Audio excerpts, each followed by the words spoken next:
Hey guys, it's Aaron with Sixgill Fishing. Tomorrow's a big day. We're going to take out our new Hymir round reel and the Erebus catfish rod, try to catch some big cats. But first, we need to make sure we can get some live bait. So one of the most important things to know and to do before you go out and throw a cast net is check your state regulations. Here in Texas, they say you cannot throw a net larger than 14 feet in diameter. That's going to be our state law. But check your local areas and your local laws, and they'll be able to let you know exactly what's going on. I always recommend when you're starting out with a cast net to buy a shorter net until you get used to throwing it. So what I like to do is coil the line in my right hand. Grab the horn of the net, which is going to be this part. It's the top of the net where the main lines come through is called the horn. What I like to do is go down about 1.5 to 2 feet. This is a 5-foot net. And I'll lay this over. So that way the rope and the net itself is in my right hand. I'll take and pull out about halfway, and I'll take the lead, this is called a lead lead or a lead bead, and I'll pinch it between my pointer finger and my thumb in my right hand. And then what I'm going to do, this is going to be called my loading arm. So I'm going to load all my pressure and throw from my right hand. When I throw, I'm going to take my left hand where I'm holding the net and I'm going to swoop it underneath my right hand. It should look something along these lines.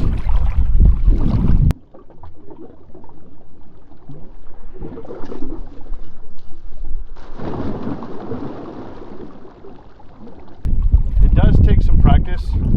The more and more that you throw it, the better off you'll be. When you buy a net, you're going to feel like it's extremely stiff out of the box. What I recommend doing is getting a 5-gallon bucket or some kind of larger bucket that you can put the whole net in. Run some hot water and some fabric softener and let your net sit in there for about 45 minutes. Hang it up, let it dry. It'll increase the softness of the net immensely. If you're catfish fishing, this is called a hooker because it's the perfect size just to take it, and what we would do is clip the tail off and then just hook it straight on, but you don't have to make any more cuts besides just that one cut. So one of the best places that you can always look and find shad for the most part throughout the whole year is going to be boat ramps. So shad primarily feed on algae. The boat ramps are a great source of algae, and they'll actually bring the shad there. As well as being concrete, they hold a lot of warmth. So in the winter time and early fall months, this is always a good place to look.